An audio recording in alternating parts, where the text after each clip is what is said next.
너희는 택하신 족속이요 왕 같은 제사장들이요 거룩한 나라요 그의 소유가 된 백성이니 이는 너희를 어두운 데서 불러내어 그의 기이한 빛에 들어가게 하시니에 아름다운 덕을 선포하게 하려 하심이라. 하나님은 영이시니 예배하는 자가 영과 진리로 예배할지니라. 아멘. 다 같이 일어나셔서 우리 하나님을 찬양하겠습니다. 주의 임재 앞에 잠잠해 주 여기 계시네. 와서 모두 굽혀 경배해 신령과 진리로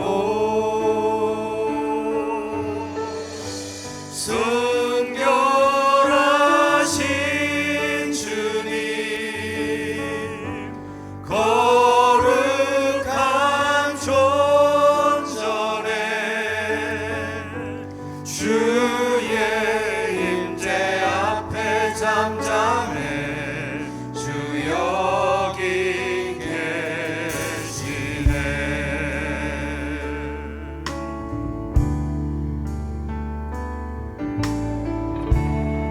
주의 영광 앞에 잠잠해 주의 빛 비치네.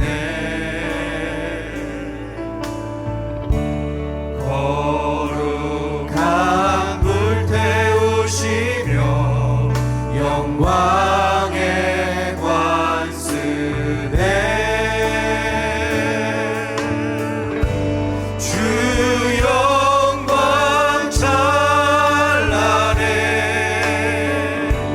빛 되신 우리와 주의 영광 앞에 잠잠해 주의 빛 비치네.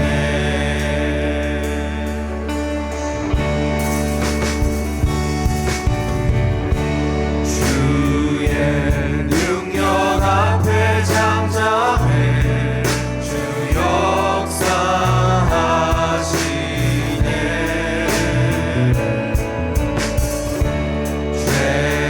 죄사하고 치유하시는 놀라운 주네. 주 믿는 자에게 능치 못함 없네. 주의 능력 앞에 잠잠해 주 역사하시네. 주 믿는 자에게 주 믿는 자에게 능치 못함 없네. 주의 능력 앞에 잠잠해 주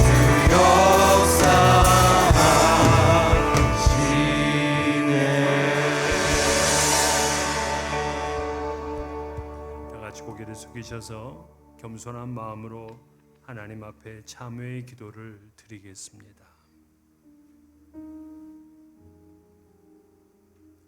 긍휼이 풍성하신 아버지 하나님, 지난 한 주간 주님의 영원하신 은혜의 날개로 우리를 보호해 주시고 인도해 주신 그 사랑에 감사를 드립니다.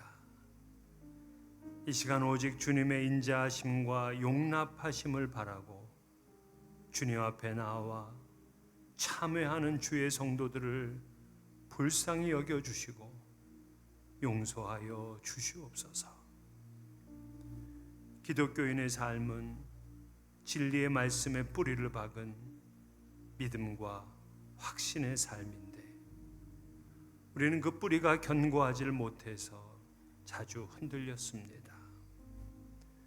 출애굽한 이스라엘 백성들처럼 하나님이 약속해 주신 그 땅을 향해 가면서도 주춤했고 뒤를 돌아보았습니다. 세상 일로 인해서 불안해하고 염려했습니다.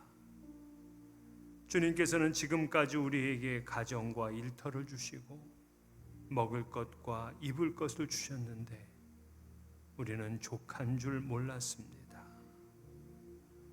자족하는 마음이 없기에 감사하는 삶도 살지를 못했습니다.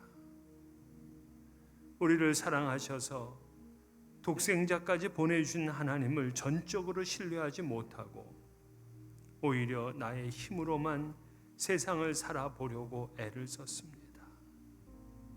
그러다 보니 우리 심령이 윤택함을 잃어버렸습니다. 우리 삶은 초라했고 불안했습니다. 자비하신 하나님, 우리를 불쌍히 여겨 주옵시고 온전히 하나님만을 신뢰하는 믿음을 주옵소서. 주님께서는 우리의 외모를 보지 않으신다 하였는데 우리는 자꾸 겉사람만을 치장합니다. 사람들에게 보이려는 외식이 너무나 깊고 오래되었습니다. 경건의 모양은 제법 갖추었는데 그 능력이 없었습니다. 자라나지 않는 어린아이처럼 그리스도의 장성한 분량에 이르는 성숙함으로 나아가지를 못했습니다.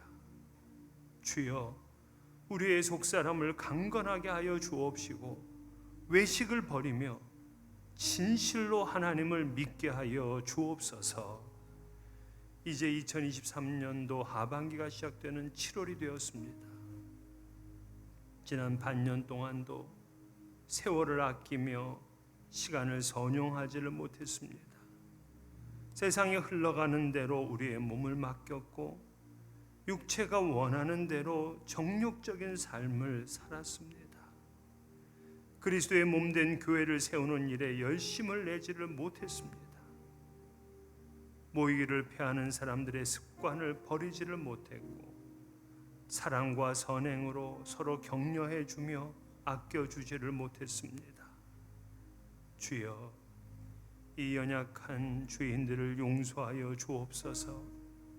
성령의 불로 우리의 모든 더러운 죄를 태워 주옵소서.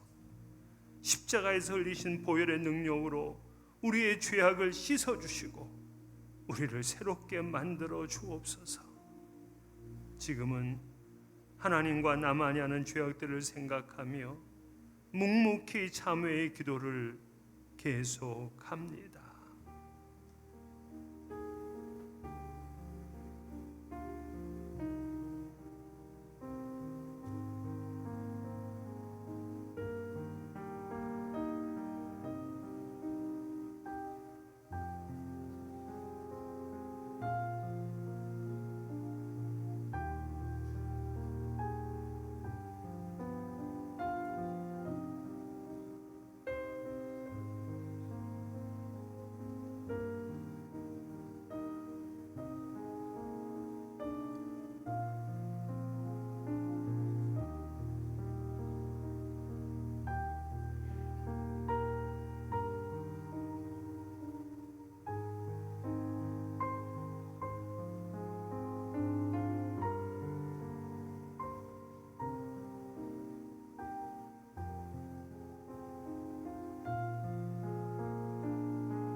두려워하지 말라, 내가 너와 함께함이라. 놀라지 말라, 나는 네 하나님이 됨이라. 내가 너를 굳세게 하리라. 참으로 너를 도와주리라. 참으로 나의 의로운 오른손으로 너를 붙들리라. 그러므로 그리스도 예수 안에 있는 자에게 결코 정죄함이 없느니라. 아멘.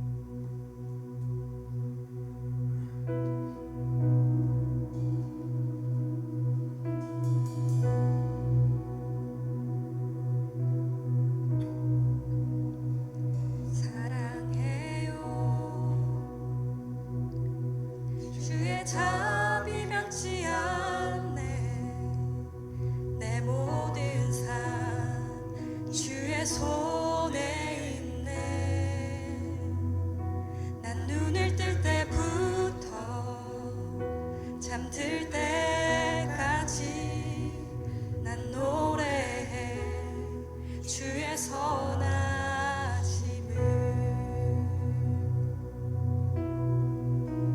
내 평생 신실하신 주 내 평생 좋으시나 나니 나의 호흡 끊길 때까지 난 노래해 주의 선하심을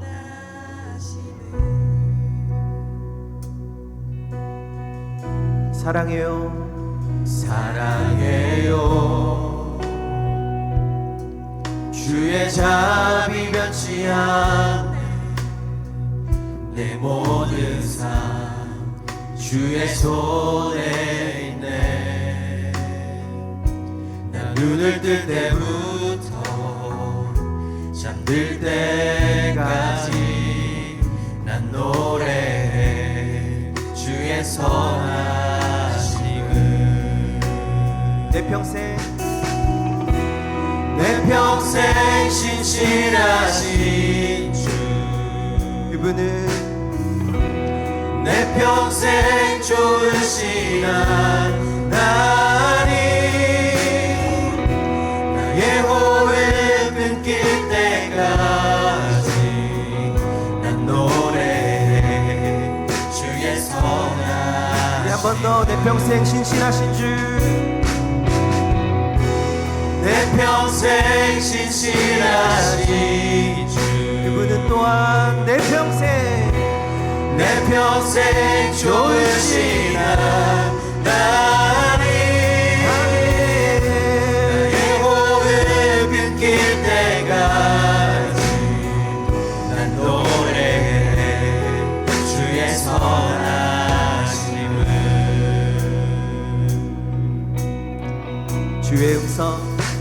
주의 음성 불 가운데 나의 노래 그가 안에서 안녕하시는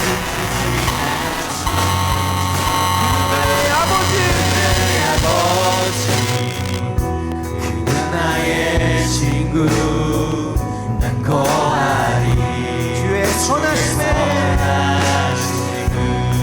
내 평생 신실하신 주 내 평생 신실하신 아멘 아멘 내 평생 좋으시나 나니 나의 호흡 끊길 때까지 난 노래해 주의 선하심 내 평생의 선하심 내 평생의 선하심 주의 인자하심 정녕 나를 따르니 두려움 없도다 내 삶을 드려 주께 순복해 모두를 드립니다 주의 선하신 자 나를 따르니 내 평생의 선하심 주의 인자하심 정녕 나를 따르니 두려움 없도다 내 삶을 드려 주께 순복해 모두를 드립니다 주의 선하신 자 나를 따르리니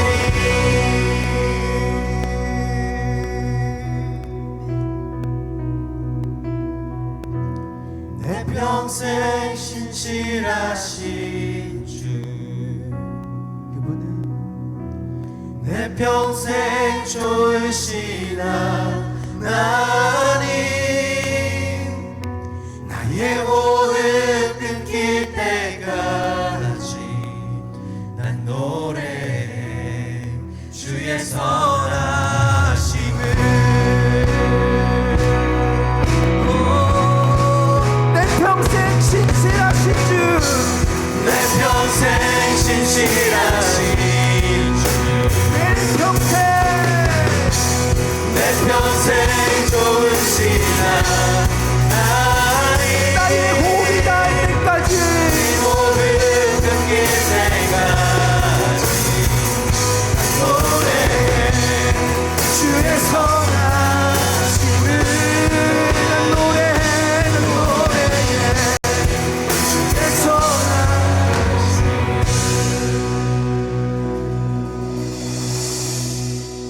마지막으로 두 손을 높이 들고 내 평생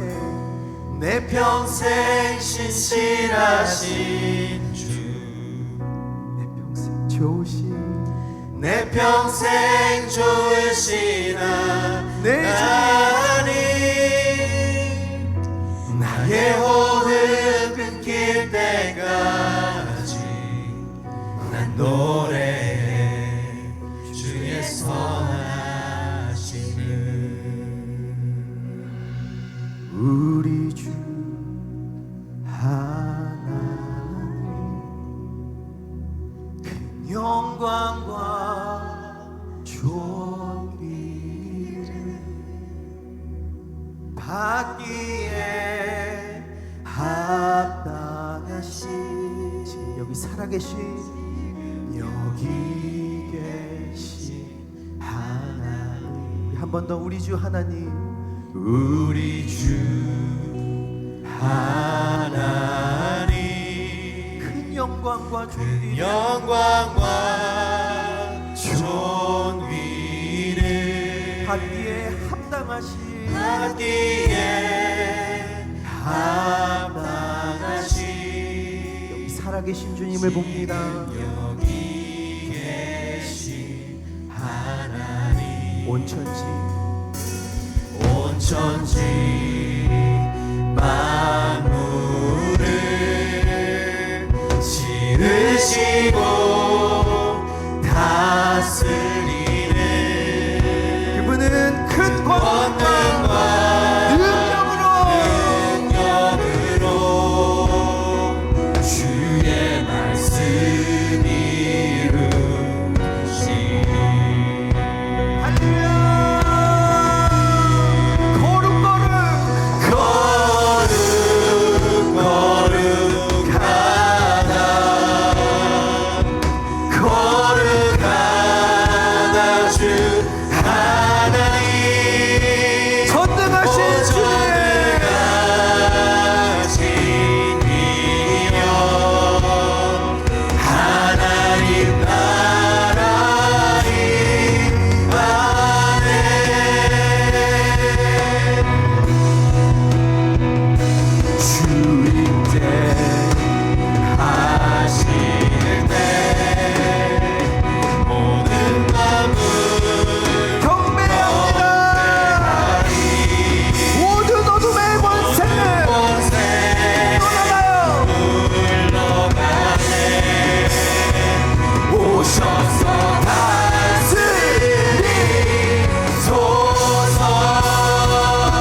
우리 한 번 더 전심으로 고백합니다. 위대하신 주,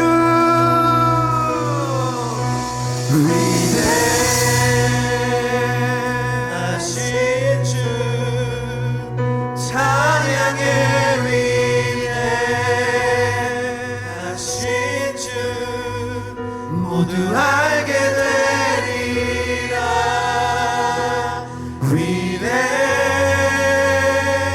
위대하신 주.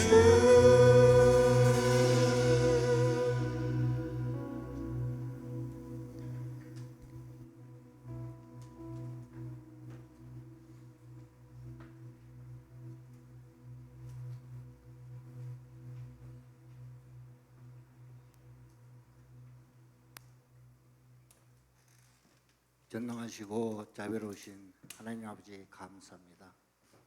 지난 전반기 반년도 하나님 아버지의 크신 사랑의 은혜 가운데 잘 지내게 하여 주시고 우리 약속교회와 우리에게 주신 주님의 소명 잘 감당해 하여 주시어 감사합니다. 남은 후반기에도 주시는 소명 감사와 기쁨으로 은혜 가운데 잘 감당하여 하나님께 영광되는 우리 모두가 다 되게 하여 주시옵소서. 세상이 어렵고 힘듦으로 우리의 믿음을 지치게 하나 하는 아버지여 선하시고 인자하신 뜻을 깨달아 알게 하는 지혜와 분별의 영을 주시어 어렵고 힘듦이 우리의 믿음을 더욱 성숙하게 하고 오직 우리 주님만 사모하며 주시는 소명 아멘으로 감사하며 우리의 삶을 온전히 다드려 헌신하는 믿음의 자녀 다 되게 하여 주시옵소서. 이 성전을 떠나 세상에서 방황하는 많은 영혼들 불쌍히 여기사 자비를 베푸시어 상한 영혼 아픈 마음 치료해 주시고 회복시켜 주시어 이 성전에서 주님을 찬송하며 경배드리는 회복의 은혜 부흥의 영광이 일어나게 하여 주시옵소서. 간절히 바라옵기는 우리의 자녀들 한 영혼 한 영혼 주님께서 동행해 주시어 말씀 안에서 자라고 말씀 안에서 생각과 마음을 정하게 하여 주시어 하나님 아버지께 충성을 다하고 세상에서도 빛과 소금의 믿음의 자녀 사랑받게 하여 주시옵소서. 이 시간도 땅끝에서 하나님 말씀을 은혜를 전하고 선포하시는 선교사님과 그 가정을 지켜 주시옵고 성령님께서 같이 하시고 권능을 더해 주시어 선교 현장에 하나님 은혜와 영광이 넘치게 하여 주시옵소서. 이 떡은 나의 살이요 이 잔은 나의 피니 먹고 마시라. 예수님께서 골고다 십자가 험한 길 가시기 전 우리에게 베푸신 새로운 언약 성찬 예식을 드립니다. 우리가 떡을 떼고 잔을 나눌 때 예수님께서 이곳에 임재하시어 주관하여 주시었고 우리 모두가 예수님과 한 몸 되고 한 지체가 되는 거룩하고 성스러운 성찬 예식이 되게 은혜 내려 주시옵소서. 주님께서 사랑하시는 김경수 담임 목사님 성령님께서 언제나 같이 하여 주시었고 영육간의 강건함을 주시어 하나님이 주시는 사업 성령 충만 잘 감당하게 하여 주시옵소서. 이 시간 선포하시는 하나님 말씀 끊임없이 감사함이 나오게 하는 교회 이 말씀을 선포하실 때 권능을 더해 주시어 교회와 우리 모두 몸과 마음 변화받아 말씀 따라 행하고 이루어가는 교회와 믿음의 자녀 다 되게 인도하여 주시옵소서. 교회와 예배를 위해 수고하는 마음과 손길 축복하여 주시어 언제나 감사와 기쁨 넘치는 헌신이 되게 하여 주시옵소서. 우리의 길이요 진리요 생명이 되시는 예수님 이름으로 감사하며 기도드리옵나이다. 아멘.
날 위하여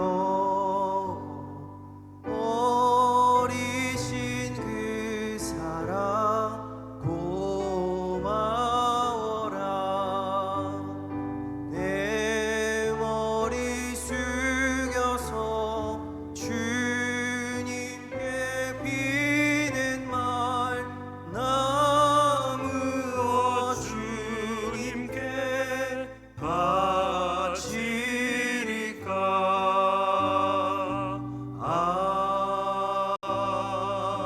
아멘. 참 좋으신 하나님, 지난 한 주 동안도 우리의 모든 필요를 채워 주옵시고 어려운 중에 있을 때도 동행해 주셔서 승리케 하여 주시고 다시금 하나님 전에 나올 수 있게 하신 것 감사드립니다.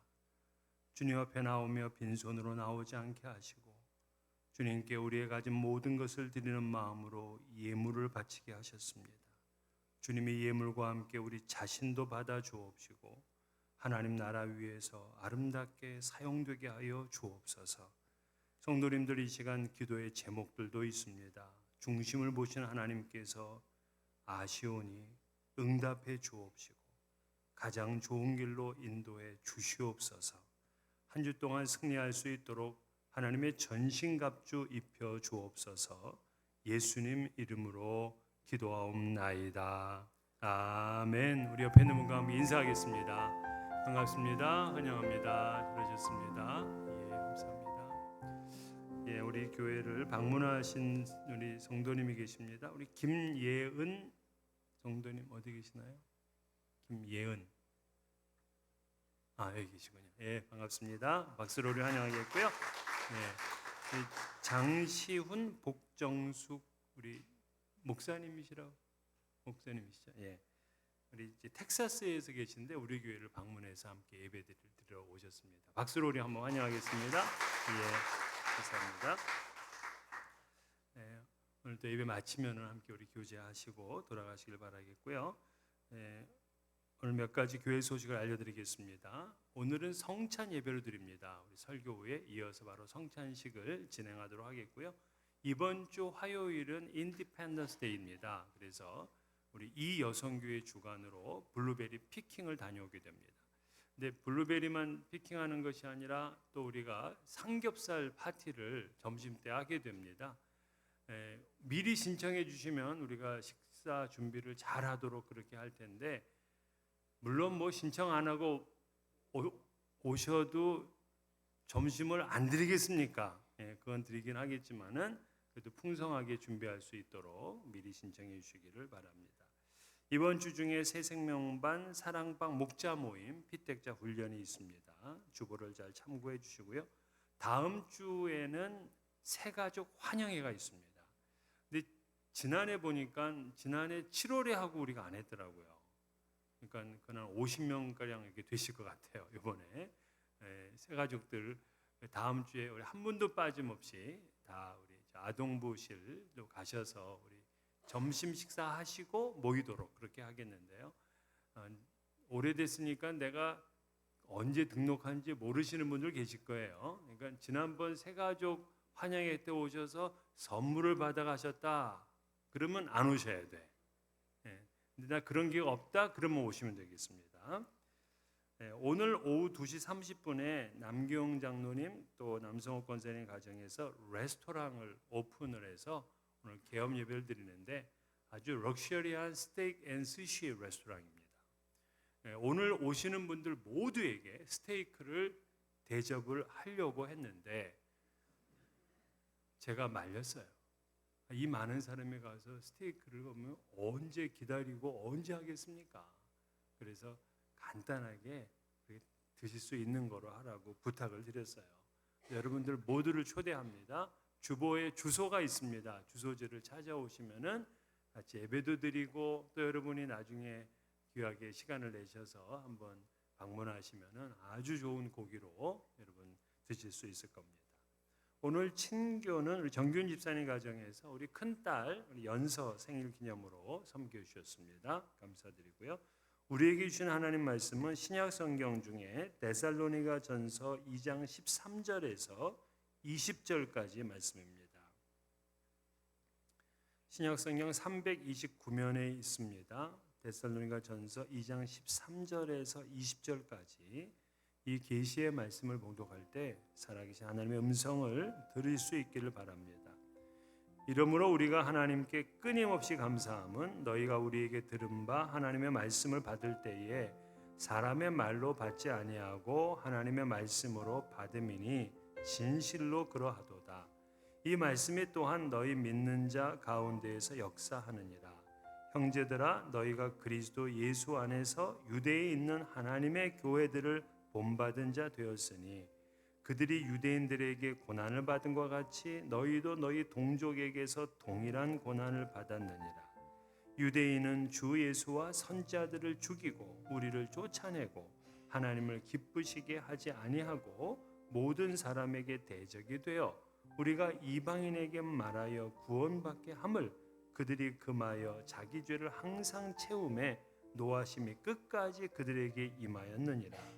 형제들아, 우리가 잠시 너희를 떠난 것은 얼굴이요 마음은 아니니 너희 얼굴 보기를 열정으로 더욱 힘썼노라. 그러므로 나 바울은 한 번, 두 번 너희에게 가고자 하였으나 사탄이 우리를 막았도다.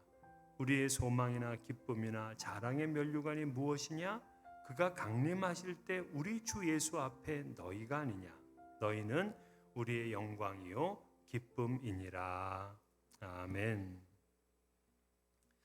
지난 주간 우리 총회 임원회 모임을 위해서 샌디에고를 다녀왔습니다. 총회 현안에 대한 여러 가지 회의도 있었지만 틈틈이 여러 목사님들과 다양한 이야기를 나누면서 교제를 했어요. 근데 어떤 목사님은 그 교회 안에 일어나고 있는 일들로 인해서 굉장히 심각한 고민을 하면서 좀 조언을 얻고자 하는 분도 있었습니다. 또 어떤 목사님은 그저 자연을 즐기듯 평안하게 목회를 하고 있다 하는 이야기도 들었습니다. 그분들이 이야기 가운데서 교회가 왕성하게 부흥하고 있다, 우리 교회는 건강하다 하는 얘기는 못 들었습니다.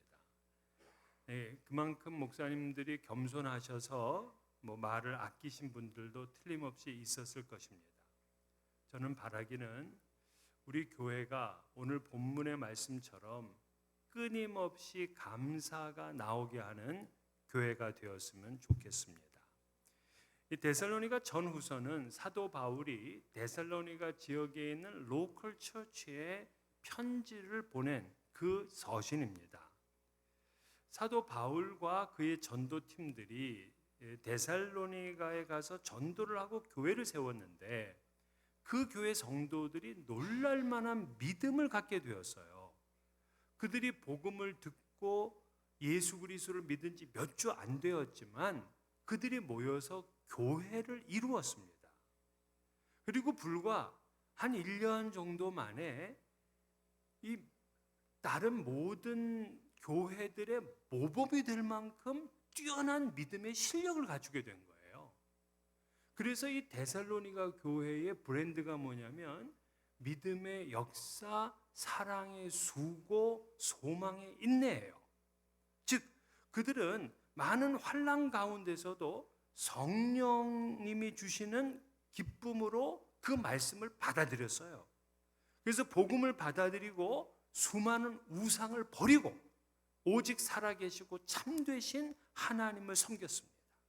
그리고 성도 간에는 사랑의 수고를 아끼지 않았습니다. 또한 십자가에 죽으셨다가 부활하신 예수 그리스도께서 다시 오실 것이다 하는 그러한 소망으로 기다렸습니다. 이런 교회를 세운 사도 바울의 입장에서 이 교회를 생각하면 정말 대견하고 자랑스럽습니다. 그래서 사도 바울은 이 편지를 시작하는 1장 2절에서 나는 하나님께 항상 감사한다 하고 표현을 했어요. 그런데 오늘 본문에서도 또 하나님께 감사하다 하면서 13절에 이렇게 얘기하죠. 이러므로 우리가 하나님께 끊임없이 감사하다. 그러니까 바울은 그 데살로니가 교회를 생각하면 끊임없이 감사가 나오네. 여러분 목사가 교회를 생각하면서 끊임없이 감사가 나온다라고 하면 이 교회는 틀림없이 행복하고 아주 멋진 교회일 겁니다. 또한 목사가 성도를 생각할 때, 그 성도를 보면서 늘 감사가 이렇게 나온다면 그분은 정말 믿음 생활을 잘하고 계신 분일 거예요. 근데 웬걸 감사가 아니라 그분 생각하면 늘 한숨이 쉬어지는 분이 계셔. 여러분들은 목사가 볼 때 끊임없이 감사가 나오는 성도님들 되시기를 축원합니다. 그렇다면 무엇 때문에 바울 사도는 그 교회를 생각할 때에 끊임없이 감사할 수 있었는가? 그게 13절인데요. 이러므로 우리가 하나님께 끊임없이 감사함은 너희가 우리에게 들은 바 하나님의 말씀을 받을 때에 사람의 말로 받지 아니하고 하나님의 말씀으로 받음이니 진실로 그러하도다. 이거예요. 이걸 생각하니까 고맙고 감사해. 이제 처음 믿음 생활을 시작한 사람들입니다. 그런데 그들은 바울과 그의 전도팀으로부터 말씀을 들을 때에 이것이 사람의 말이 아니라 하나님의 말씀으로 받아들였다는 거예요. 그래서 그 말씀이 자신의 삶 속에서 어떻게 역사를 할까 기대하는 마음이 있었어요. 여러분들은 어떻습니까? 하나님의 말씀을 지금까지 들으셨는데 여러분은 사람의 말로 들었습니까? 하나님 말씀으로 들었습니까? 요즘은 말씀의 홍수 시대라고 해요. 요즘은 유튜브를 보든지 인터넷을 보든지 라디오 방송, TV를 보든지 말씀이 쏟아져 나옵니다. 그래서 늘 이제 설교 말씀을 틀어놓고 지내는 분들도 계시거든요. 근데 이분들이 조심해야 될 거는 너무 말씀을 많이 들으니까 이 말씀이 하나님의 말씀이다 하는 인식이 약화될 수가 있어요. 어떤 분은 아침에 일어나가지고 하나님의 말씀을 이렇게 받습니다. 오늘 하나님이 나에게 무슨 말씀을 주실까? 쫙. 눈에 딱 들어오네. 그러면 이것이 하나님이 내게 주신 말씀으로 알고 살아. 그런데 매일 하나님의 말씀을 듣고 읽고 하는 사람보다 어쩌면 이 사람이 더 말씀을 하나님의 말씀으로 받아들이고 지키려고 할지 몰라요. 말씀의 홍수가 되니까 이 은혜의 컵을 단 한 컵도 담지 못하는 일이 없도록 해야 돼요. 하나님은 말씀을 통해서 성도들의 삶에 역사를 하십니다. 오늘 보면 13절에 그러잖아요. 이 말씀이 또한 너희 믿는 자 가운데서 역사하느니라. 그러니까 바울의 말을 듣고 이 말을 사람의 말이 아닌 하나님의 말씀으로 받아들였더니 그 말씀이 그들 속에서 역사, 워킹을 했대요. 작동했다는 거예요. 작동. 오랫동안 사람의 말로 들었다면은 그분은 설교를 오래 들었지만은 그 말씀이 그 속에서 워킹하지를 않았을 겁니다. 여러분, 말씀을 하나님 말씀으로 받게 되면 어떤 역사가 나타날까요? 사실 하나님께서는 천지를 말씀으로 창조하셨어요. 아브라함을 부를 때도 말씀으로 부르셨고요. 이스라엘 백성들을 구원하실 때도 말씀으로 구원하셨어요. 그래서 이 성경에는 말씀을 하나님의 말씀으로 받을 때 어떤 역사가 일어나는지를 가르쳐주고 있는데 우리 성경에서 제일 길다고 하는 시편 119편 요 한 장만 보게 되면 여기서 말씀이 어떤 역사를 이루는지 가르쳐줍니다. 첫 번째는 말씀 따라 행하는 자에게 복을 주십니다. 부끄러운 인생이 되지 않게 합니다. 청년의 행실을 깨끗하게 합니다. 범죄에 빠지지 않게 합니다. 비방과 멸시가 떠나게 합니다. 그러니까 인생에서 수치를 당하지 않는다는 거예요. 즐거움을 얻고 조언을 얻습니다. 눌려있던 영혼들이 세움을 얻습니다. 탐욕으로 빠지지 않게 되며 허탄한 것을 보지 않게 됩니다. 주의 의를 따라 살아나게 됩니다. 주의 인자하심과 구원이 임하게 됩니다. 고난 중에 위로를 받습니다. 좋은 명철과 지식을 얻게 됩니다. 천천 금은보다 더 좋습니다. 거짓 행위를 미워하게 되고요. 발에 등이 되고 길에 빛이 됩니다. 고난 중에도 살아나게 되고요. 마음에 즐거움이 되고 우둔한 사람을 깨닫게 해줍니다. 어떤 죄도 그를 주관하지 못하게 만들고요. 하루 7번씩 주를 찬양하게 만듭니다. 이게 시편 119편 딱 한 장에만 소개하고 있는 말씀이 역사를 이룰 때에 주는 효과예요. 그러니 성경 전체인 1189장을 살펴보게 되면 말씀의 역사가 얼마나 많게 우리에게 소개를 하겠습니까? 말씀은 우리를 변화시키고 소생시켜줘요. 우리의 삶을 바른 길로 인도해주고 깨끗한 삶을 살게 합니다. 즐겁고 기쁘게 찬양하며 살게 합니다. 어떤 곤란과 어려움을 당해도 우리를 구원해 줍니다. 이것이 말씀의 역사들이에요. 신자들의 삶에 이러한 일들이 일어나게끔 하나님께서는 약속해 주셨어요. 단 말씀을 하나님의 말씀으로 받을 때야. 여러분, 아브라함이 하나님이 이삭을 바치라고 할 때 이삭을 기꺼이 바쳤어요. 질문: 이삭을 바치는 일이 어려웠을까요? 쉬웠을까요? 어려워, 쉬워?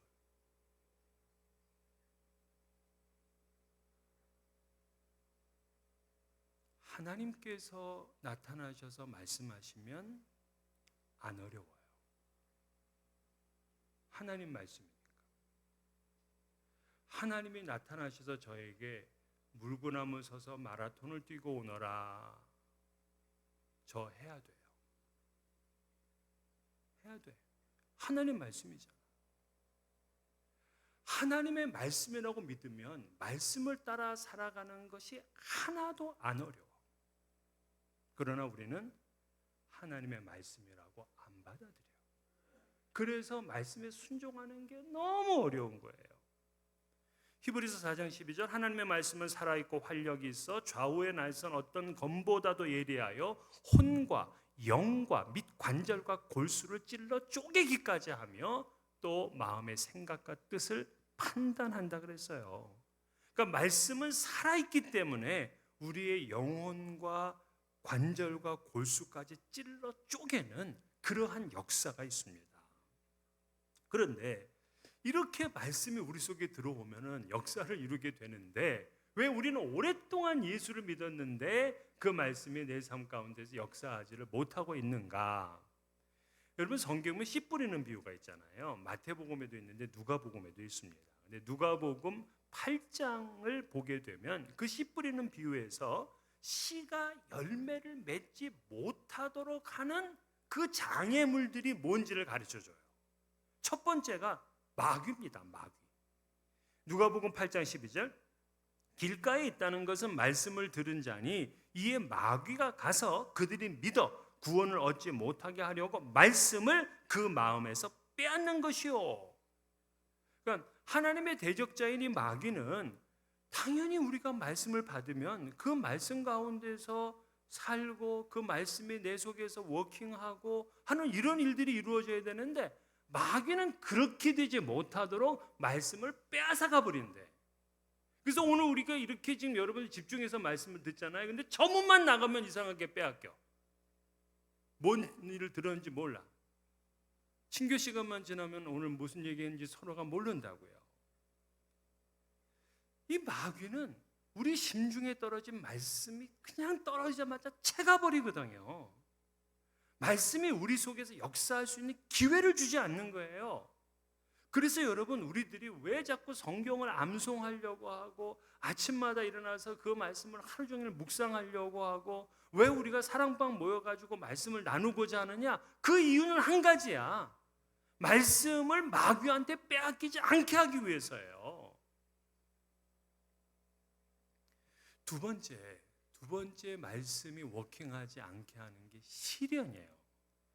누가복음 8장 13절, 바위 위에 있다는 것은 말씀을 들을 때에 기쁨으로 받으나 뿌리가 없어 잠깐 믿다가 시련을 당할 때에 배반하는 자요 그랬어요. 그러니까 말씀을 받아들여서 기쁘게 받아들였어요. 그런데 그 시간이 오래 가질 않네요. 왜냐하면 인생에 자꾸 어려움을 당하니까. 우리는 습관적으로 내가 좀 열심히 하나님을 믿으면 뭔가 좀 이렇게 뒤에 돌아오는 복이 있을 거야 라는 기대를 해요. 근데 어려우면 내 신앙은 소용이 없구나, 믿어봤자 이거 별거 아니구나 하는 생각을 하게 돼요. 그러니까 시련이 말씀을 빼앗아가 버립니다. 데살로니가 교회의 성도들은 어떤 시련 가운데서도 그 믿음이 변치 않는 믿음의 본을 보였어요. 여러분, 우리가 인생을 살다 보면은 시련이 주기적으로 찾아옵니다. 그때 그럴 때마다 여러분 말씀을 빼앗겨서 흔들리고 한다면 그거는 견고한 신앙인이 되지를 못합니다. 시련이 이 말씀을 움켜잡지 못하도록 여러분들이 믿음으로 이겨내셔야 돼요. 세 번째로는 염려와 재물과 향락이라고 그랬어요. 8장 14절, 가시떨기에 떨어졌다는 것은 말씀을 들은 자이나 지내는 중 이생의 염려와 재물과 향락의 기운이 막혀 온전히 결실하지 못하는 자요 그랬어요. 그러니까 왜 말씀이 열매를 맺지 못하고 있느냐? 이 땅에서 염려하고 재물에 대해서 욕심을 가지고 있고 또한 이 세상의 향락을 즐기기 때문에 그래요. 그러니까 세상 재미에 빠져 살고 물질을 최고로 여기는 사람에게는 말씀이 역사하지를 않습니다. 또 향락에 빠져 사는 사람은 말씀이 그의 삶 가운데 작동하지를 않아요. 바울 사도가 데살로니가 교회 성도들을 생각하면서 하나님께 끊임없이 감사할 수 있었던 이유는 바로 그들이 말씀에 대한 자세 때문에 그래요. 그들이 하나님의 말씀을 듣고 순종합니다. 사실 이것이요, 신앙의 가장 핵심입니다. 어저께 우리 피택자들 훈련하면서도 이 성령 충만에 대해서 오해를 하고 계시더라고요. 여러분, 성령 충만이 뭡니까? 성령 충만하고 가장 99.9999%가 같은 단어가 뭡니까? 바로 말씀 충만이에요. 말씀 충만. 말씀 충만하기 위해서 우리가 기도하고 말씀을 읽고 하는 거지, 그 기도 시간 오래 채우고 뭐 성경 여러 번 읽기 위해서 하는 거 아니에요. 제가 신학교 다닐 때 돌아가신 그 하영주 목사님, 오늘의 교회 목사님이 오셔서 이제 채플에 오셔서 설교를 하시는데, 자기는 이 교인이 무섭대. 왜 무서운가 하면은 자기가 설교한 대로 살아가는 사람들이 있대. 그 사람 보면 무섭대. 아니, 선교를 하러 가라고 했다고 의사인 사람이 의사 때려치고 선교하러 가겠다고 찾아오면 자기는 겁이 난대. 그런 사람 겁나지 않겠어요? 소리만 지르고 교회를 어지럽히는 사람이 무서운 게 아니라 말씀대로 살아가려는 사람을 보면 무서운 거예요. 나는 여러분들이 겁나는 분들이 됐으면 좋겠어요. 여러분, 말씀을 따라 사셔야 돼요. 우리 이민 생활은 모두 다 사실 힘들고 어렵게 시작을 합니다. 저도 그랬어요. 저도 지금부터 생각해 보니까 25년 전이야. 저 버지니아에 처음 이제 공항에 내려서부터 제 이민 역사가 이제 시작이 되는데요.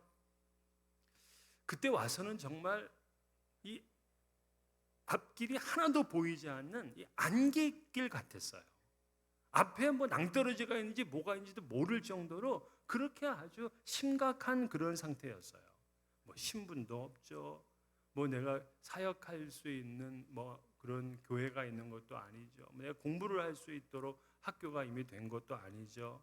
그냥 무작정 5 식구가 이 미국 땅에 발을 디뎠습니다. 게다가 저는 장애 아이를 데리고 왔기 때문에 이 아이를 케어해야 된다는 그런 또 사명감이 있잖아요. 근데 이게 오자마자 해결되는 게 아닙니다. 그러던 중에 여자 목사님 한 분이 저에게 이제 그 팜하우스에 가서 살아라 하고서 저에게 그 집을 내줬어요. 근데 문제는 교회로부터 1시간이 넘게 걸리는 그 고속도로를 1시간을 달려서 가야 되는 그런 농장이었어요. 그러니까 저는 새벽 기도도 아침에 뭐 4시면은 가야 됩니다. 가서 인도하고 오고, 저녁에 성경 공부하고 오면은 또 늦게 오고 그렇게 했죠. 뭐 그렇게 하더라도 내 문제가 풀려지질 않았어요. 그런데 그 1시간을 달려서 우리 집을 이제 찾아갈 때 코너를 딱 돌게 되면 거기 좀 약간 떨어진 곳에 조그마한 미국 교회가 하나 있었습니다. 근데 그 미국 교회에 아주 큰 글씨로 쓰여 있는데 그 글씨가 저에게는 그때마다 힘을 주는 거예요. 그 글씨는 Jesus is the answer 이라는 그러한 글귀였어요. 그러니까 지나갈 때마다 그 글자를 보면서 힘을 내고 용기를 냈어. 그런데 예수님이 어떻게 나한테 해결사가 되어 주실지를 모르겠어요. 예수님이 answer라는 건 알겠는데 어떻게 내 문제를 해결해 줘야 되는지를 몰랐어. 그러던 어느 날 아침 햇살을 받으면서 제가 그 팜하우스 2층에 올라가서 성경을 읽고 있는데 성경 말씀 중에 한 구절이 제 눈에 그냥 확 하고 들어오게 된 겁니다. 그 말씀이 바로 요한계시록 5장 9절 10절 말씀이에요. 이렇습니다. 그들이 새 노래를 불러 이르되 두루마리를 가지시고 그 인봉을 떼기 합당하시도다. 일찍이 죽임을 당하사 각 족속과 방언과 백성과 나라 가운데에서 사람들을 피로 사서 하나님께 드리시고 그들로 우리 하나님 앞에서 나라와 제사장을 삼으셨으니 그들이 땅에서 왕 노릇하리로다 하더라. 이걸 제가 여러 번 읽었습니다. 그리고는 여기에 사람들, 뭐 그들 이런 말을 다 빼고 거기다가 제 이름을 넣어봤어요. 그랬더니 이렇게 읽혀지더라고요. 내 생물과 24 장로들이 어린 양 앞에 엎드려서 찬양을 하는데 이렇게 찬양하는 거예요. 일찍이 죽임을 당하사 각 족속과 방언과 백성과 나라 가운데서 김경수를 피로 사서 하나님께 드리시고 김경수로 우리 하나님 앞에서 나라와 제사장을 삼으셨으니 김경수가 땅에서 왕 노릇하리로다. 얼마나 은혜스러운 말씀이에요. 내가 뭔데? 나를 당신의 핏값으로 사서 하나님께 드리시고 나를 나라와 제사장으로 삼으셔서 이 땅에서 왕 노릇하게 하셨는가? 이런 고백이잖아요. 그래서 제가 이 말씀을 읽고 나서 바로 아래층으로 내려와서 집사람한테 알렸어요. 내가 왕으로 왔다는 사실을.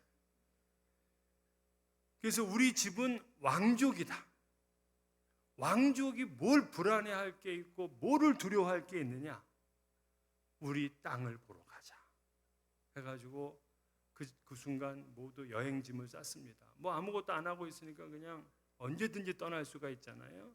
그래서 차에 온 식구를 싣고서 동부에 있는 10개의 주를 여행을 했습니다.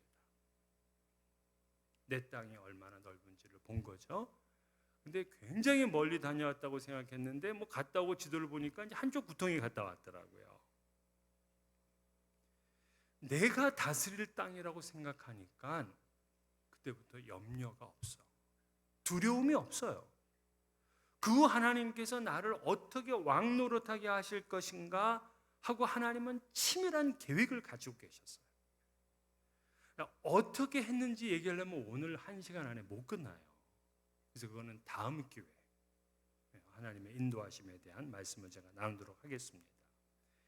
말씀을 하나님의 말씀으로 받아들이게 되면 그 말씀은 내 속에서 반드시 역사를 이루게 되고 나를 변화시킨다는 사실을 여러분 믿으시기를 바랍니다. 두 번째 이 사도 바울이 교회를 생각하면서 끊임없이 감사한 이유가 있어요. 14절인데 형제들아 너희가 그리스도 예수 안에서 유대에 있는 하나님의 교회들을 본받은 자 되었으니 그들이 유대인들에게 고난을 받은 것 같이 너희도 너희 동족에게서 동일한 고난을 받았느니라. 그러니까 이 데살로니가 사람들은 고난을 받았는데도 믿음이 변하지 않았다는 거예요. 그러면서 이들이 받은 고난은 저 예루살렘 교회가 받은 고난과 동일하다는 겁니다. 왜냐하면 지금 이 데살로니가 교회는 이방 사람, 즉 헬라인들이 모여 있잖아요. 헬라인들이 모여서 신앙생활하고 있는데 유대인들이 자꾸 헬라인을 부추겨가지고 헬라인들이 핍박을 한 겁니다. 그러니까 동족으로부터 박해를 받은 거예요. 그러니까 너희가 동족으로 박해를 받은 것이 저 예루살렘 교회가, 예루살렘 교회는 유대인들로 구성되어 있잖아요. 유대인들로 구성된 그 교회가 유대인들로부터 고난을 당한 것과 너희들은 똑같다. 예루살렘 교회를 너희들이 본받았구나. 이렇게 얘기를 하는 겁니다. 사실 여러분, 초신자가 고난을 이겨내면서까지 신앙생활을 한다는 것은 굉장히 어려워요. 우리 교회도 초신자가 오게 되면 이분 앞에서 모든 게 다 조심스럽습니다. 말 한마디도 조심스러워요. 이분들은 뭐 잘못 그냥 입김을 불면 날아갈지도 모르기 때문에 얼마나 조심조심 얘기를 하고 이분들 뭐 기분 나쁘게 안 합니다. 절대 이분에게 상처를 주는 말 하지를 않습니다. 그런데 이 초신자가 사방으로부터 공격을 당하고 욕을 먹고 고난을 당했는데 어떻게 끝까지 믿음의 뿌리를 붙들고 이겨낼 수 있겠느냐고요. 데살로니가 교회는 이거를 버리질 않았다는 거예요. 이것이 바울 사도가 끊임없이 그 교회를 생각하면서 감사하게 된 이유입니다. 물론 그들이 고난 중에서 믿음을 버리지 않았다는 것도 이 말씀이 하나님의 말씀이라는 확신을 가졌기 때문인 거죠. 그래서 인내하게 된 거예요. 우리가 고난에 넘어지는 이유는 뭡니까? 말씀이 하나님의 말씀이라는 확신이 없으니까 자꾸 돌아서고 넘어지게 되는 거거든요. 하나님의 말씀은 우리가 예배 순서 중에 있는 하나의 순서가 아니라 이것은 바로 역사하는 힘입니다. 사도 바울은 형제들아 내가 너희에게 알게 하노니 내가 전한 복음은 사람의 뜻을 따라 된 것이 아니니라. 이는 내가 사람에게서 받은 것도 아니요 배운 것도 아니요 오직 예수 그리스도의 계시로 말미암은 것이라고 그랬어요.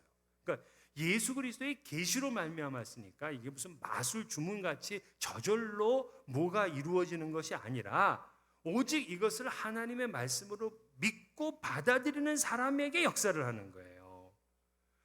사실 저는 하나님의 말씀을 전하지만 이게 여러분 속에서 어떤 역사를 이루게 될지는 잘 몰라요. 그냥 어떤 역사를 이룰 것이다 라고 믿고 전하는 것뿐 아니겠습니까? 여러분들은 이 말씀을 하나님의 말씀으로 받아들이게 되면 여러분들은 이제까지 생각하지 못했던 놀라운 일들이 여러분의 인생 가운데 펼쳐지게 될 것입니다. 두려운 자는 용기를 얻게 되고요. 육체의 쾌락을 즐겼던 사람은 아주 경건하고 거룩한 사람으로 바뀝니다. 그저 늘 염려하고 불안했던 사람 마음의 평안을 얻게 되고 기쁨이 날마다 넘쳐나게 됩니다. 마음에 상처가 있는 분들 싹 치유가 되고요. 몸에 아픈 병자들도 말씀 때문에 치유를 받습니다. 아멘. 아멘 하는 사람만 받습니다. 하나님의 말씀을 전하는 전도자나 설교자가 자신의 의견이나 자신의 지식을 전달하는 수준으로 끝나서는 안 돼요. 그러니까 역사하시는 하나님의 말씀을 믿고 간절한 마음으로 말씀을 전해야 됩니다. 이 데살로니가 이 헬라인 성도들은 헬라인에게만 고난을 당한 것이 아니에요. 이 유대인들도 그 대적자가 되었는데 이상하게 유대인들이 자꾸 하나님을 기쁘시게 하지 못하는 일을 하는 겁니다. 이 역사가 너무나 오래된 거예요. 그래서 바울 사도는 오늘 본문에서 그러잖아요. 유대인들이 예수 그리스도를 죽이고 선지자들을 또 죽이고 자신의 일행들을 쫓아내고 그리고 모든 사람에게 대적이 되었다. 그래서 이방인들이 구원을 얻는 것을 금하면서 항상 자신들의 죄를 채우기 때문에 하나님의 진노가 그들에게 끊이질 않는다 하고 지금 설명을 하고 있는 거예요. 그러니까 바울 사도는 현재 데살로니가 교회에 보내는 편지는 고린도에서 보내고 있거든요. 근데 고린도에 오기 전에 뭐 이 베레아나 또 빌립보나 이런 데서 계속해서 유대인들로부터 박해를 받았습니다. 그래서 그는 아예 마음속에 나는 이방인에게로 갈 거야 라고 그렇게 결심을 합니다. 물론 그가 박해 때문에 힘든 게 아니에요. 박해받는 걸 두려워하지도 않아요. 디모데에게 이렇게 얘기합니다. 무릇 그리스도 예수 안에서 경건하게 살고자 하는 자는 박해를 받으리라. 예수님도 그러셨어요. 내가 너희를 세상에서 택하였기 때문에 세상이 너희를 미워하느니라. 그러니까 주님의 택하심을 받고 경건하게 살려는 사람은 세상에 미움도 받고 박해도 당하고 어려움도 당해요. 그러니까 경건하게 살려는 자가 어려움을 당하게 되면 하나님께서 나를 택하신 자구나 라는 그러한 증명서로 여기면 됩니다. 이걸 알았던 데살로니가 교회 성도들은 어떤 고난 중에서도 변치 않는 믿음을 가지고 있었어요. 바울은 그걸 볼 때 너무나 감사했습니다. 초신자가 와서 신앙생활을 잘하고 또 새가족이 와서 우리 교회에 잘 정착하게 되면 정말 기뻐요. 정말 행복합니다. 세상을 다 가진 것 같아요. 그럼 우리가 한편 유대인들은 왜 그렇게 기독교인들을 미워했을까요? 그 이유가 있는데 첫 번째로는 당시 기독교는 유대교의 한 종파로 여겨졌어요. 그런데 기독교를 박해하게 되니까 자칫 유대교의 그 박해의 불똥이 튈까 봐 염려가 된 겁니다. 그래서 이 유대인들은 자꾸 기독교인과 차별을 하기 위해서 오히려 기독교인을 박해했어요. 그게 첫 번째 이유예요. 두 번째는 당시에 이 복음 전도자를 통해서 유대교인들이 자꾸 기독교인으로 개종이 돼요. 그러다 보니까 유대교 지도자들은 정치적인 세력이 자꾸 약화되는 겁니다. 그렇기 때문에 기독교를 자꾸 박해하고 쫓아낼 수밖에 없는 거였죠. 세 번째 이유는 이 유대 지도자들은 이 선민이라는 자부심이 있었어요. 그런데 이방인들이 자꾸 하나님의 구원의 공동체로 돌아온다? 이거를 받아들일 수가 없는 거예요. 그렇게 되면 우리가 가지고 있던 특권 의식이 깨지게 되고 우리 모두 다 하나가 돼야 된다 하는 이러한 주장으로 가니까 이런 가르침을 수용할 수가 없었습니다.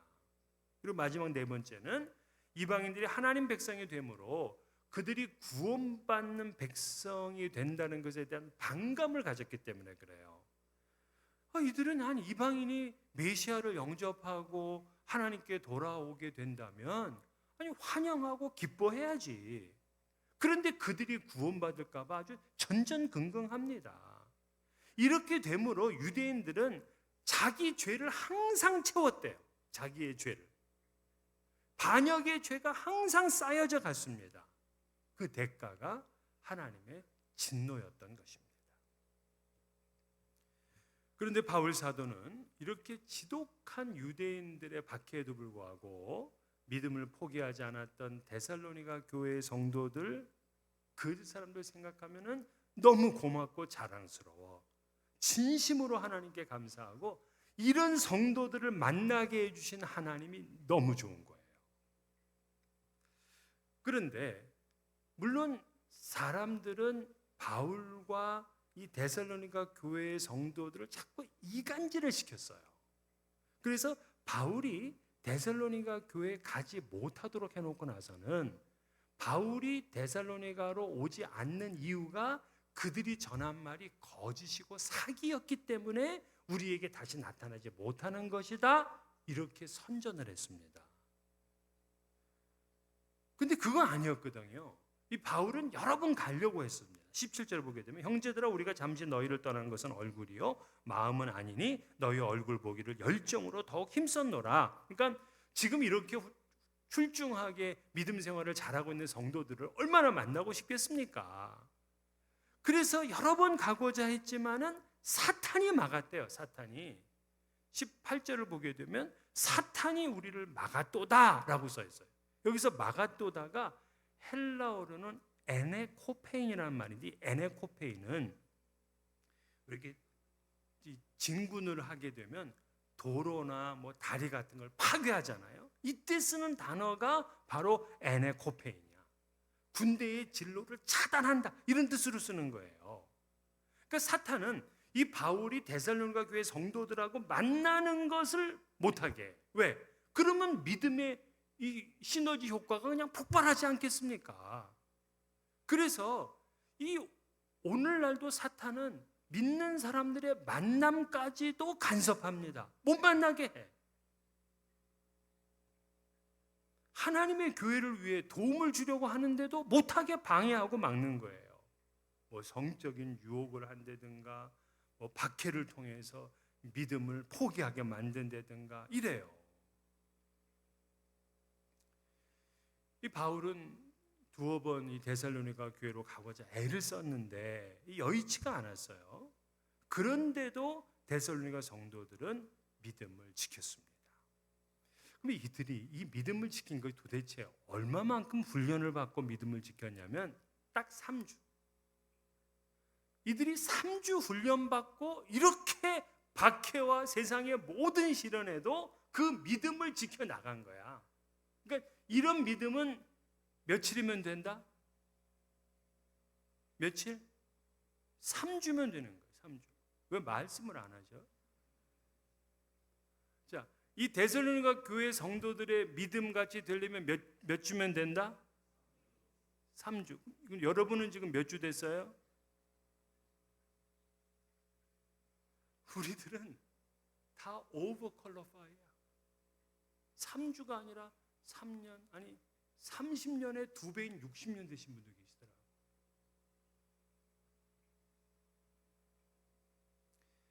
자신들의 신앙을 이끌어주고 영적으로 도와줄 사람이 없는데도 불구하고 이들은 견고했고 성장했어요. 사실 여러분 느헤미야서 보게 되면 느헤미야서는 굉장히 신나는 이야기입니다. 느헤미야가 유대 총독으로 와가지고 142년 동안 하지 못한 일을 불과 52일 만에 합니다. 바로 예루살렘 성벽을 건축했어요. 근데 예루살렘 성벽을 건축한 것뿐만이 아니라 이 느헤미야는 당시에 에스라라는 대학자와 함께 이 연합해가지고 완전히 영적으로 이스라엘 백성들을 훈련시켰습니다. 그래서 이방인과의 결혼을 못하게 했고요. 심지어 이방인하고 결혼했으면 헤어지게 만들었어요. 그리고 안식일을 지키게 했고 또한 그들이 하나님 앞에 11조와 드려야 되는 예물을 모두 바치게 했습니다. 이걸 바치지 않으면 우리에게 저주가 임할 거야 라고 도장까지 찍었어요. 즉 저주의 맹세까지 했습니다. 그런데 이 느헤미야는 12년 동안 다스려서 지금 잘 영적으로 만들어놨는데 12년 뒤에 이 바사 페르시아의 왕인 아닥사스다 왕에게 보고하러 갔다 와야 돼. 근데 보고가 지금처럼 우리가 뭐 비행기 타고 가면은 뭐 하루 이틀 만에 올 수 있는 게 아니잖아요. 이거 뭐 걸어가고 나귀 타고 가고 말 타고 가고 하니까 이게 굉장히 오래 걸립니다. 가는데 6개월 오는데 6개월. 그러니까 갔다 왔는데 1년이 지난 거야. 1년 만에 예루살렘에 있는 모든 사람들이 다 옛 신앙으로 돌아갔습니다. 이방인과 결혼하고 안식일 안 지키고 11조 안 하고 이렇게 바뀌어버린 거예요. 그러니까 그들은 지도자가 없으니까 금방 뒷걸음질 치는 신앙이 되었어요. 이것이 바로 어떻게 보면 믿음의 현주소입니다. 자신을 이끌어주는 영적 리더를 잠시 동안만 잃어도 다시금 옛신앙으로 돌아가기가 쉬운데 이 데살로니가 교회 성도들은 누가 지도해 줄 사람이 없었어요. 그냥 3주 동안 복음을 전한 게 다였어요. 그런데도 그들이 그 말씀을 따라서 신앙을 지키고 믿음의 뿌리를 내렸다는 거 아닙니까? 정말 이건 기적이에요. 놀라운 일이에요. 예상할 수 없는 일이에요. 오늘날도 여러분 교회에서 정말 한 목사님이 아주 진실하게 은혜스럽게 목회를 하다가 떠나게 됐을 때 이 리더십이 체인지되면서 교회가 경랑 속으로 휘말려 들어가는 일들이 얼마나 많아요. 교회가 사분오열됩니다. 이런 일들을 생각해 보면 이 데살로니가 교회 성도들은 너무나 고마워. 그래서 바울은 그들이 소망이고 기쁨이고 자랑의 면류관이라고 하면서 20절에 그러죠. 너희는 우리의 영광이요 기쁨이니라. 그러니까 바울에게 영광이고 기쁨은 뭐 명예도 아니고 그 사람의 뭐 지금까지 업적도 아니고 성도들이었어요. 성도들. 이게 목사의 영광이고 기쁨이에요. 저의 영광과 기쁨은 여러분들이세요. 그런 교회가 되기 위해서 여러분 말씀을 들을 때에 하나님의 말씀으로 받으시고 그때 그 말씀은 여러분 속에서 역사를 합니다.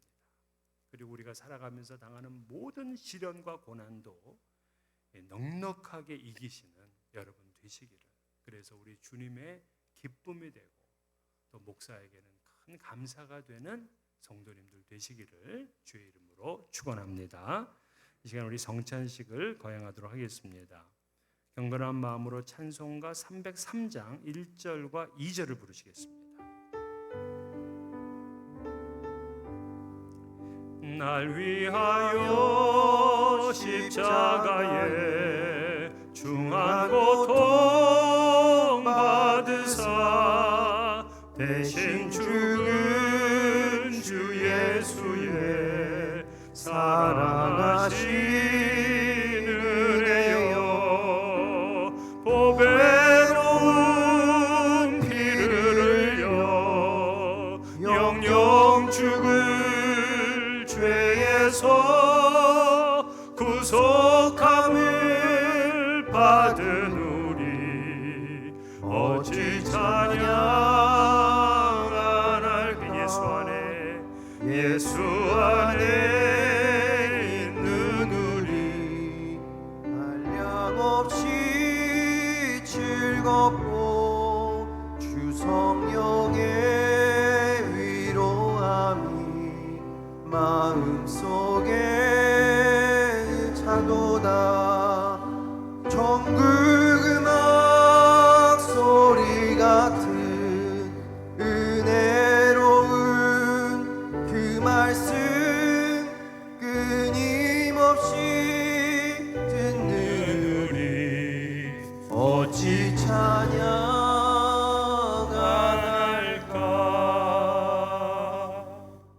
하나님의 아들이신 예수 그리스도께서는 여러분과 저의 죄를 짊어지시기 위해서 십자가에서 몸을 지키셨고 피를 흘려주셨습니다.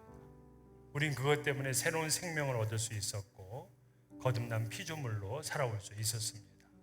지난 시간에 또한 우리가 죄를 지은 것에 대해서 우리 주님은 모두 다 용서해 주시고 그 죄를 십자가로 가지고 가셨습니다. 오늘 여러분과 함께 이 떡과 잔을 나누면서 우리 위해서 몸을 지켜준 주님께 감사하고 우리의 몸을 기꺼이 하나님 앞에 헌신하는 그런 다짐하는 시간이 되기를 바라겠습니다. 주 예수께서 잡히시던 밤에 떡을 가지사 축사하시고 떼어서 제자들에게 나누어 주시며 이 떡은 너희를 위하는 나의 몸이라고 하였습니다. 여러분, 우리 떡을 드시면서 나를 위해서 몸을 지켜 주신 주님의 은혜에 깊이 감사하고 헌신할 수 있는 시간 되기를 바라겠습니다. 기도하겠습니다. 거룩하신 하나님, 이것은 나의 몸이라 너희를 위하여 준 것이니 너희는 이것을 행하여 나를 기념하라고 하셨습니다. 주께서 세우신 뜻에 의지해서 이 시간 성찬상을 베풀고자 이렇게 모였습니다. 이 떡이 신령한 영생의 떡이 되게 하시고 우리 위에서 몸을 찢겨주신 주님께 감사하는 시간이 되게 하여 주옵소서. 예수님 이름으로 기도하옵나이다. 아멘.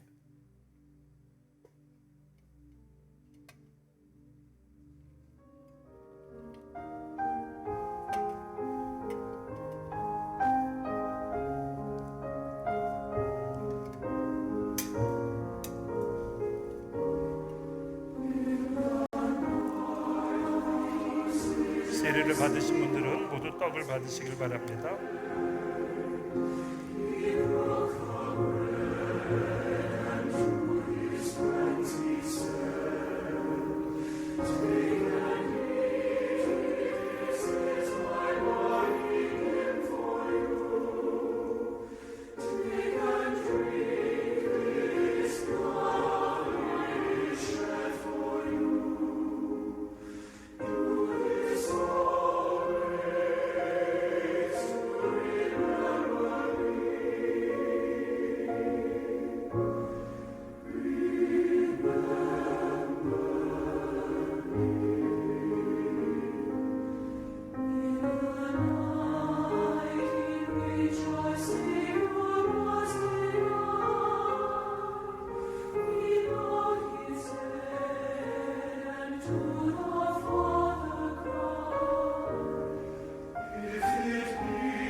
받지 못한 분은 손을 들어주길 바랍니다.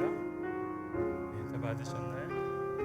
우리 찬송가 149장 1절과 4절을 부르시겠습니다.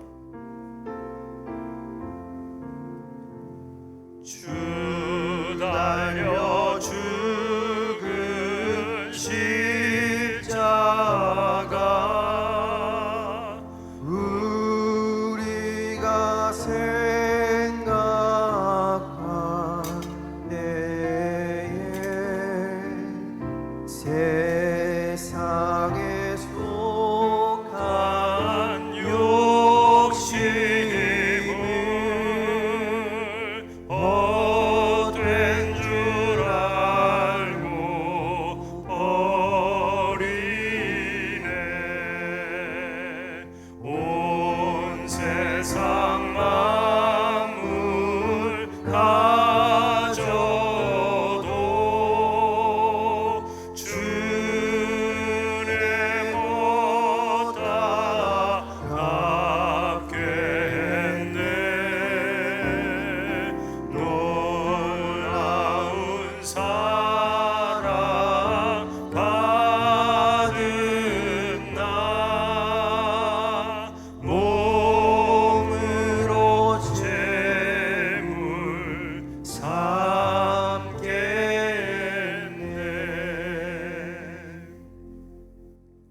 주님께서는 식후에 잔을 가지사 축사하시고 이 잔은 내 피로 세운 새 언약이라고 하셨습니다. 여러분과 함께 이 잔을 마시며 나를 위해서 피를 흘려주신 은혜에 감사하는 시간을 갖겠습니다. 기도하겠습니다. 거룩하신 하나님, 우리가 주님의 잔을 받으려 합니다.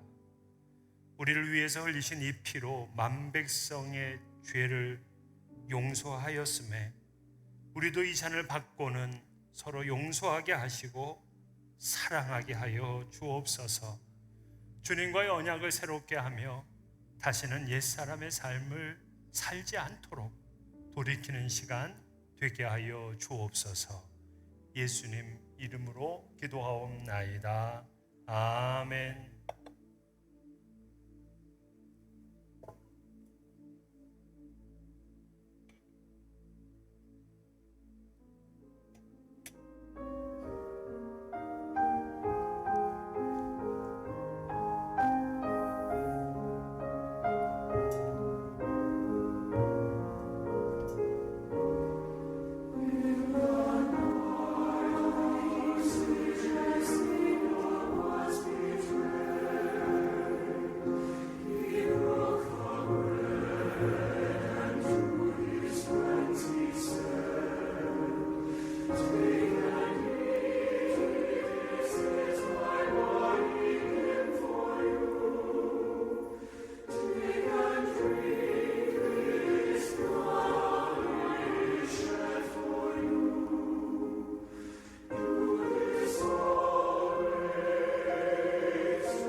받으시고 잔을 받지 못하시는 분은 손을 들어주기 바랍니다.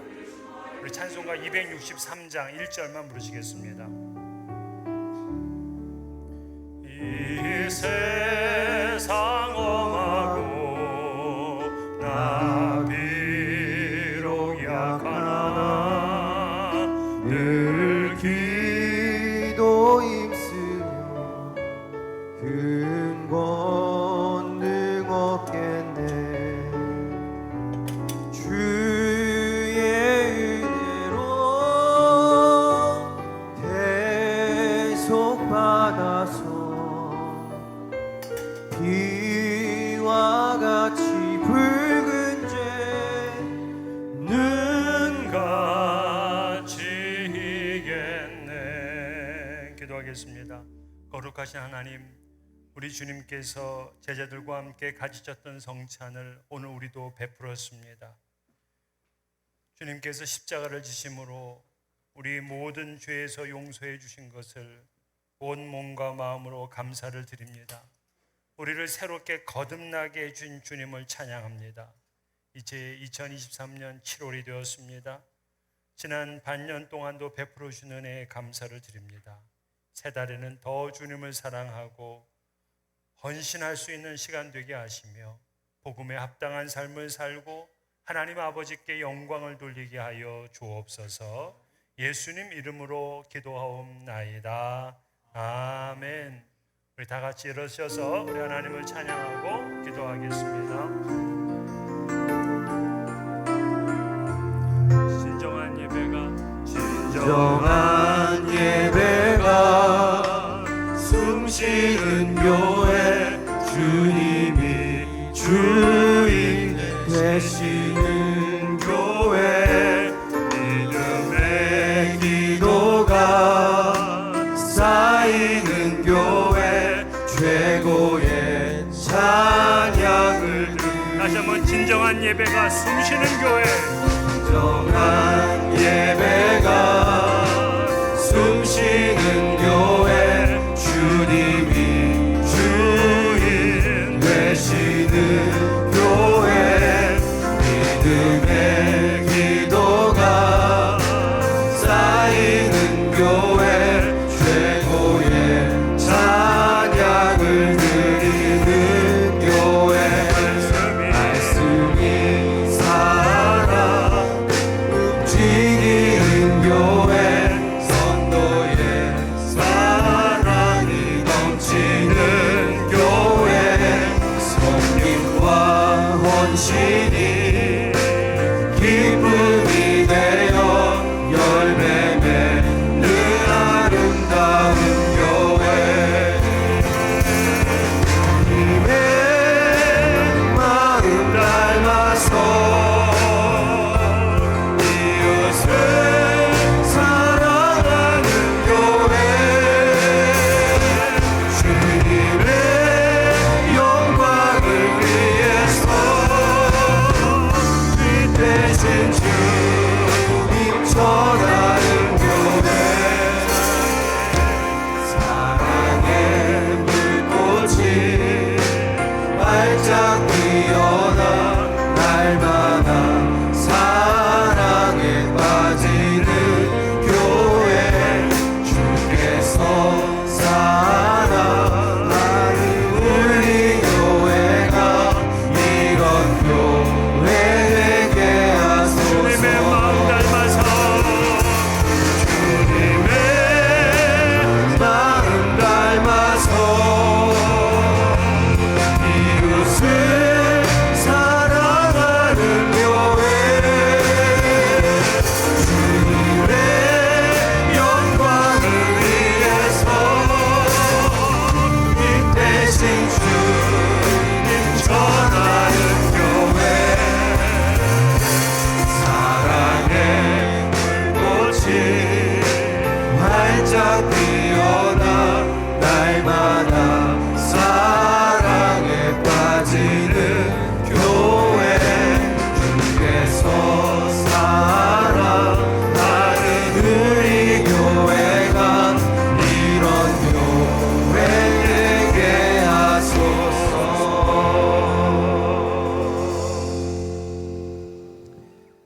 주님을 평생 믿고 따르기에 3주면 충분했습니다. 우리는 3년이 되고 30년이 되고 아니 그 배인 60년이 되었는데 하나님의 말씀을 하나님 말씀으로 받지를 못했고 그 말씀이 우리 속에서 역사하는 것을 경험하지를 못했습니다. 주님 이 시간 용서해 주옵시고 이제라도 하나님의 말씀으로 받게 하여 주옵시고 이 말씀이 우리 속에서 역사할 수 있게 해 주옵소서.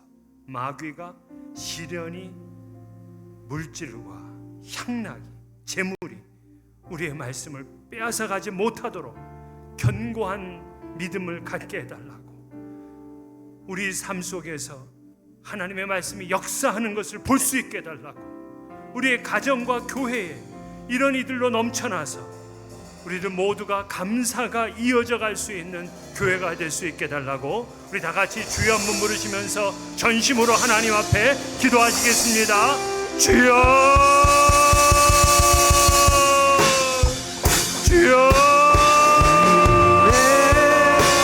마음 닮아서 사랑하는 교회, 내 영광을 위해서 이 대신 주님 전하는 교회, 내 마음 닮아서 이웃을 사랑하는 교회, 주님의 영광을 위해서 이 대신 주님 전하는 교회, 주님의 마음 닮아서 이웃을 사랑하는 교회, 주님의 영광을 위해서 이 대신 주님 전하는 교회, 주님의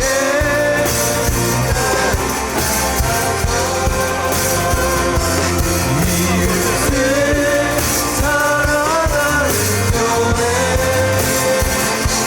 주님의 영광을 위해서 이 대신 주님 전하는 교회,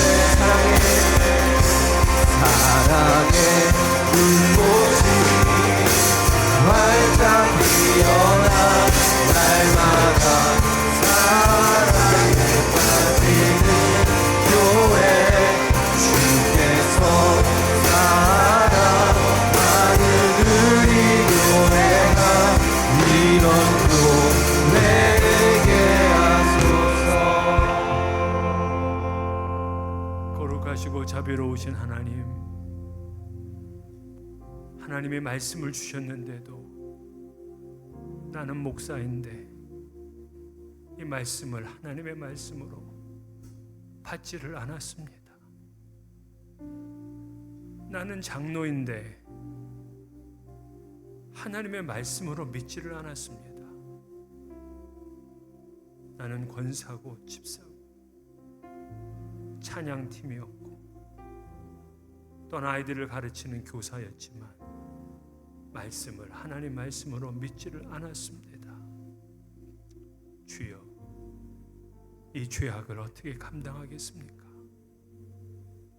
하나님 용서해 주옵시고 이제라도 남은 시간 동안 말씀을 하나님 말씀으로 받게 해 주시옵소서. 이 말씀이 우리 속에서 놀랍게 역사하는 것을 보게 하여 주옵소서. 하나님, 우리 성도님들이 힘들어합니다. 병으로 고통을 받고 있습니다. 주께서는 말씀을 보내어 위경 중에 건지시고 소망의 항구로 인도해 주신다고 하였는데, 주님, 이 말씀이 이 시간 역사케 하여 주시옵소서. 우리 속에 있는 모든 미움이 떠나게 하여 주시옵소서. 두려움과 염려가 떠나게 하여 주시옵소서. 모든 질병이 떠나게 하여 주시옵소서. 다툼과 갈등이 떠나게 하여 주시옵소서. 이 말씀이 우리 속에서 역사를 이루므로 하나님의 큰 일들을 감당해 나갈 수 있도록 도와주옵시고 우리의 삶 가운데 하나님의 나라가 온전히 이루어질 수 있도록 인도하여 주시옵소서. 예수님 이름으로 기도하옵나이다. 아멘. 교회의 머리가 되시는 예수 그리스도의 은혜와 우리를 택하셔서 구원해 주시고 자녀 삼아 주신 아버지 하나님의 놀라우신 사랑과 굳건한 믿음으로 살아갈 수 있도록 능력이 되어 주신 성령님의 교통 충만하심이 끊임없이 감사가 나오는 교회가 되기를 사모하고, 말씀을 들을 때 하나님 말씀으로 받고 고난 중에도 변치 않는 믿음을 지키기를 사모하는 성도님들과 그 가정과 기업 위에 핏값 주고 사신 약속의 교회와 온 세계에 흩어져 있는 하나님 교회 위에 이제로부터 영원까지 함께 하시옵기를 간절히 축원하옵나이다. 아멘.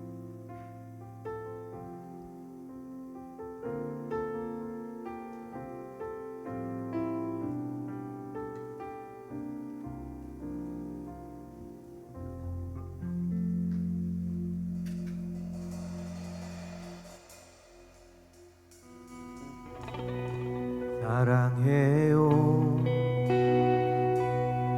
주의 자비 변치 않 내 모든 삶 주의 손